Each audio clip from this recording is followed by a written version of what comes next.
Assalamualaikum warahmatullahi wabarakatuh.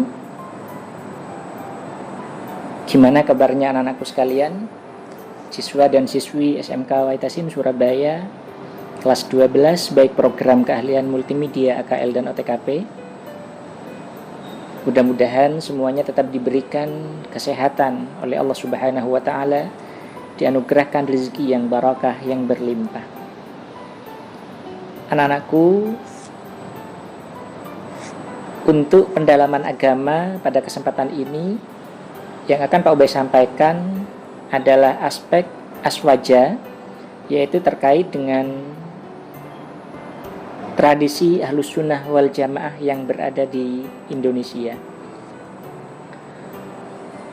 Anak-anakku yang dirahmati Allah, pada pertemuan sebelumnya sudah disampaikan bahwasanya di Indonesia ini ada banyak tradisi yang kemudian dilanjutkan oleh orang-orang Islam yang berhaluan Ahlus Sunnah wal Jamaah, khususnya di SMK Waitasim ini. Sesuai dengan visi misinya, SMK Waitasim itu haluannya adalah berhaluan Ahlus Sunnah wal Jamaah.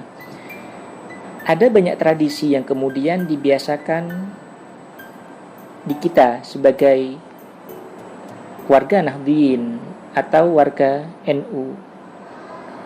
Di antaranya yaitu membaca sholawat ketika bubar acara. Biasanya kalau ada acara, lalu kemudian acara itu sudah selesai, kaum Nahdliyin biasanya sebagai bukti kalau acara itu sudah selesai, mengucapkan Allahumma sholli ala sayyidina Muhammad. Apakah itu mengada-ngada? Atau apakah itu bid'ah? Atau apakah itu perbuatan yang bertentangan dengan ajaran agama Islam? Maka silahkan simak apa yang Pak Ubay sampaikan pada kesempatan ini.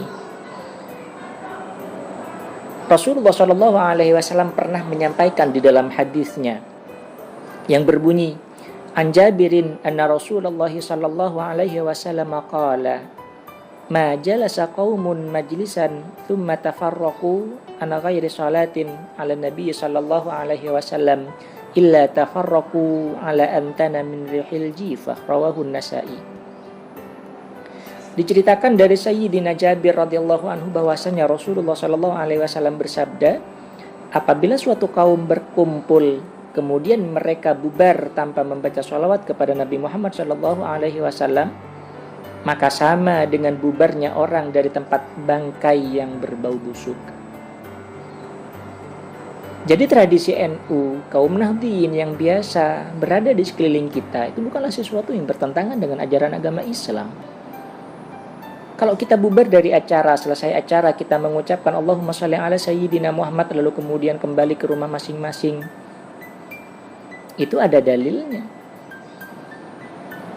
Kata Rasulullah, apabila kita berkumpul dan kemudian kita bubar tanpa membaca sholawat, maka itu sama dengan bubar dari tempat bangkai yang bau bangkainya itu amat sangat busuk. Silakan bisa dilihat di Sunan Nasa'i halaman 109. Anak-anakku yang dirahmati Allah, oleh karena itu sholawat itu tidak hanya dibaca ketika kita selesai sholat, tidak.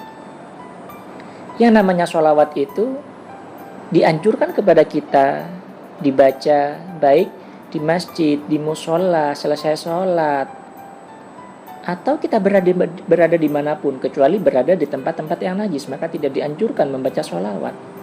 Mengapa kita kok dianjurkan membaca sholawat? Karena Rasul pernah menyampaikan bahwasanya afdalu ummati bi yaumal qiyamati aktsaruhum alayya sholatan. Paling utamanya umatku nanti di hari kiamat adalah mereka yang paling banyak membaca sholawat kepadaku. Oleh karena itu yang namanya sholawat itu tidak dibatasi dengan tempat dan waktu. Ketika kita ada acara, bubar acaranya, kita akhiri dengan membaca sholawat, itu bukanlah sesuatu yang bertentangan dengan ajaran agama, itu ada dalilnya. Oleh karena itu, makanya di SMK Waitasim ini ketika doa akhir pelajaran, biasanya ketika sudah selesai membaca surah Al-Asri, maka ditutup dengan sholawat, Allahumma salli ala Muhammad, ya Rabbi salli alaihi wa sallim.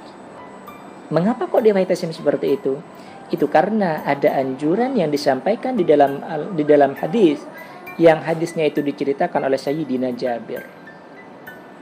Oleh karena itu anak-anakku, setiap ada kegiatan, kalian berkumpul di mana-mana. Kalau perkumpulannya sudah berakhir, sudah mau bubar, silahkan akhirilah kegiatan itu dengan membaca sholawat. Kenapa? Tujuannya agar supaya kalian tidak dianggap berkumpul di tempat bangkai yang berbau busuk. Anak-anakku yang dirahmati Allah. Lalu kemudian tradisi berikutnya yang biasa dilaksanakan di Indonesia oleh kaum Nahdliyin, yaitu mengantar jenazah dengan membaca tahlil. Ketika ada orang meninggal, sudah dimandikan, dikafani, disolati, lalu biasanya diantarkan ke kuburannya oleh keluarganya, tetangga-tetangganya, kerabat-kerabatnya. Biasanya ketika memikul keranda jenazah itu, para pengantarnya membaca kalimat tahlil la ilaha illallah. Apakah itu termasuk sesuatu yang bid'ah atau sesuatu yang bertentangan dengan ajaran agama Islam? Maka jawabannya tidak. Mengapa demikian? Karena hal itu ada dalilnya. Bagaimana dalilnya? Di dalam hadis disebutkan, Bismillahirrahmanirrahim, wa bihi ilaihi qala an ibni Amrin radhiyallahu anhu qala lam nakun nasma'u min Rasulillah sallallahu alaihi wasallam wa huwa yamshi khalfal janazah illa qawlu la ilaha illallah mubdiyan wa raji'an, akhrajahu Ibnu Adi fil Kamil. Sahabat Ibnu Umar radhiyallahu anhu berkata, bahwasanya tidak pernah saya mendengar dari Rasulullah sallallahu alaihi wasallam ketika mengantar jenazah kecuali Rasulullah hanya mengucapkan kalimat la ilaha illallah pada waktu berangkat dan pada beliau pulangnya.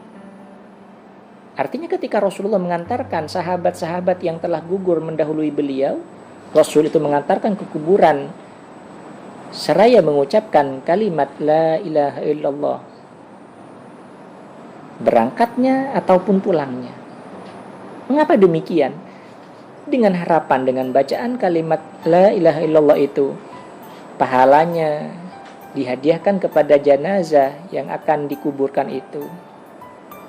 Maka ini sesuatu yang perlu kita lestarikan, perlu kita teruskan, kebiasaan-kebiasaan baik seperti apa yang dilakukan oleh Rasulullah Shallallahu Alaihi Wasallam. Anak-anakku yang dirahmati Allah. Lalu kemudian ketika jenazah itu sudah sampai di kuburan, biasanya jenazah sudah dikuburkan, lalu kemudian setelah dikuburkan ada satu tradisi lagi yang ada di Indonesia khususnya oleh kaum Nahdliyin, yaitu setelah selesai penguburan akan dibacakan talqin. Apa talqin itu? Talqin itu adalah mendekti beberapa pertanyaan yang akan ditanyakan oleh malaikat mungkar dan nakir. Jadi tidak ada salahnya didekti. Apakah itu tidak ada dalilnya? Ada dalilnya. Bagaimana dalilnya? Imam At-Tabrani dalam kitab Al-Kabir, beliau pernah menyampaikan, An Abi Umamah an Rasulillah sallallahu alaihi wasallam qala, "Idza mata ahadun min ikhwanikum fasawwaitum at-turaba ala qabri, falyakum ahadan ala ra'si qabrihi, thumma liyaqul ya fulan bin fulana, fa innahu yasma'uhu wa la yujibu, thumma yaqulu ya fulan ibni fulana, fa innahu yastawi qa'idan, thumma yaqulu ya fulan bin fulana, fa innahu yaqulu arshidna rahimaka, walakin la tash'urun." Dari At-Tabrani, beliau menyampaikan bahwasanya Rasulullah Shallallahu Alaihi Wasallam bersabda, apabila salah satu seorang saudaramu meninggal dunia, lalu kemudian kalian meratakan tanah di atas makamnya, maka hendaklah salah seorang di antara kamu berdiri di bagian kepalanya dan katakanlah, wahai fulan bin fulana, maka sesungguhnya ia mendengar, tapi tidak menjawab. Kemudian katakan, wahai fulan bin fulana, maka ia duduk dengan sempurna.